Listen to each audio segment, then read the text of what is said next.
I will definitely go and see one of them. Dine in Cinemas Bundoran, now serving pizza, hot dogs, ice cream, and more. Okay. Find out more at eclipsecinemas.com.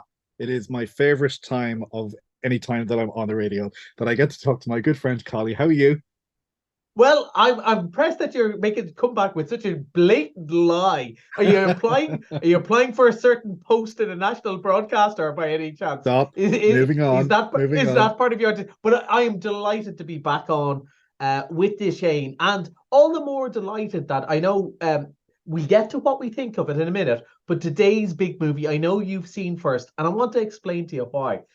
I'm worried that people think I'm getting soft, Shane, because everything's been so up and positive. I liked Elemental last week. I obviously loved the nostalgia fest that it's Indiana Jones. And by the way, happy birthday, Harrison Ford today. Did you know that? He Harrison must Ford's be birthday. 107. Yeah. Hey, should we all look that good at Well, 107? Yeah, exactly, yeah, yeah. He's exactly. like, I Let's think not he's cast actually, aspersions. yeah, I think he's actually 81. So I've been on a very positive. All the movies are great sort of roll, and now we come from the week ahead of the probably the biggest movies of the year. Week ahead of it, we come to possibly the most spectacular movie of the year, Mission Impossible. Now, because we're good friends and we've been chatting beforehand, I Mhm. never thought to ask, was there a clip or anything like that, or are we just talking? Oh, there is a clip. Of course, there's a clip. I'm very Okay. organized, as you know. Well, Should I play yeah. the clip now? Yeah, let's play the clip now, and then I'll ask you what you thought of it. Oh, that's Okay. exciting that I get to Okay, say doke. that. We have a problem. The world is changing. War is coming. Well, it was bound to happen sooner or later. Ethan, listen to me. The world's coming after you. Stay out of my way.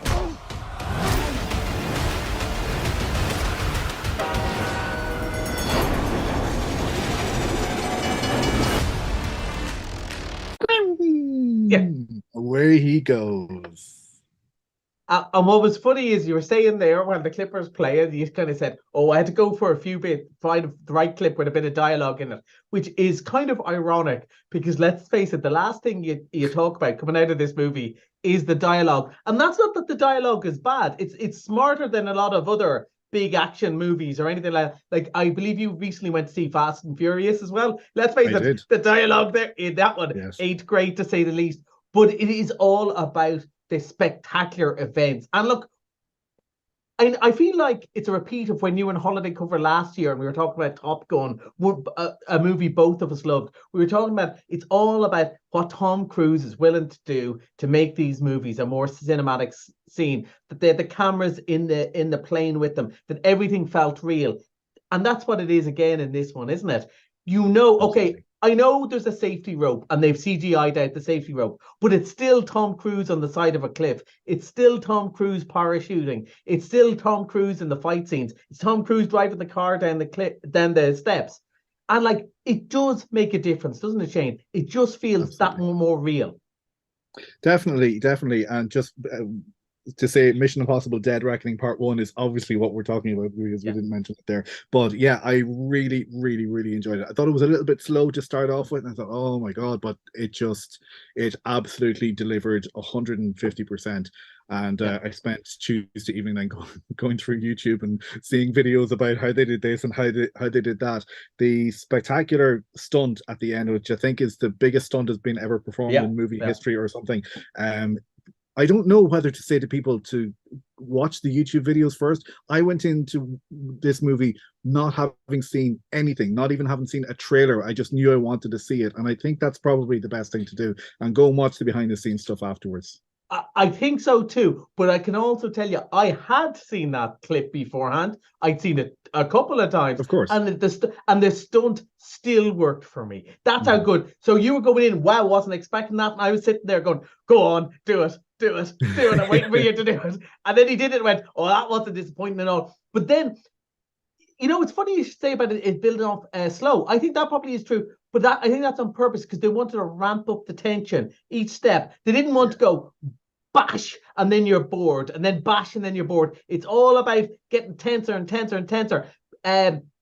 the acting is very good for that sort of action movie. There's also some really good laughs, even though There is, when absolutely. there's a bit where there's a car chase where they're handcuffed that is really quite funny, and it's kind of almost Laurel and Hardy, except there's dudes going around with guns killing people. But it is the same sort of slapstick in the little yellow car, and it's so funny. But it's just, I think it is like, I didn't mind Fast and Furious. I had a good laugh at it, right? But if you were to watch them back to back, it is like Boys and Men, isn't it? There's a physicality, a realism. I know, and I'm doing inverted commas, realism in Mission Impossible that there just isn't in anything else. There's no sense of like, if that's a computer car or that's a computer plane. Like it is just brilliant. And you're just going, as you said, you wanted to go, how did they do that? And I also think it's quite clever of them that they have those clips going, this is how we did it, just to show you.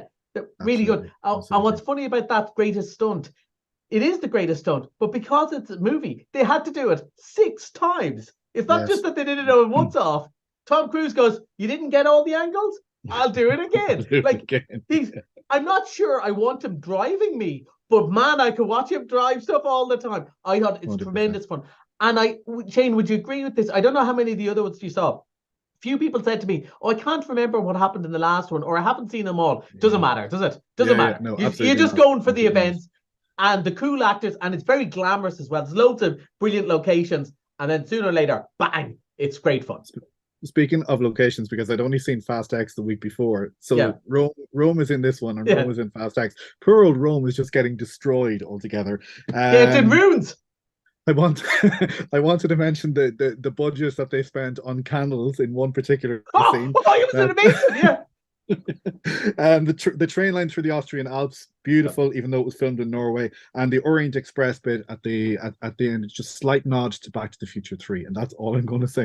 Very good. Yeah, of course I should have known you'd get that. But yeah, everything about it, top notch, top class. It is the best of these sort of movies. Nobody does it better. It's brilliant. It's really doing James Bond, but better. It's amazing. It is the blockbuster for the summer. Let's move on now to Puffin Rock.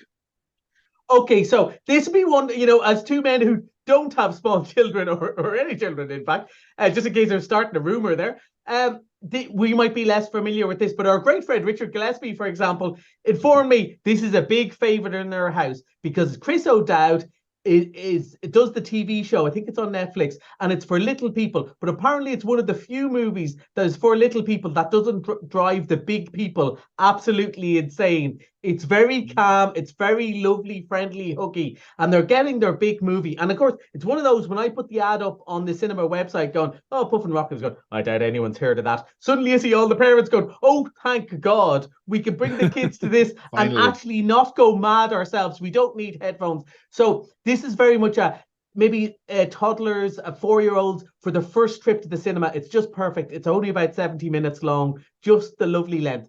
Gorgeous. Okay, New Friends then is next. No, it's Puffin Rock and New Friends. Sorry. Okay, there we go. That's my texting. Sorry. There we go. We blame Steve Jobs for that. Yeah. Missed it Monday is Greatest Days, and so if you did miss it this Monday, come in.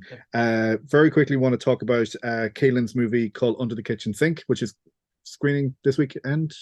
Next weekend. It's actually next Thursday, but I want to give people it's sold out one full screen already. This is a young man. He was on Ocean FM with Niall last week.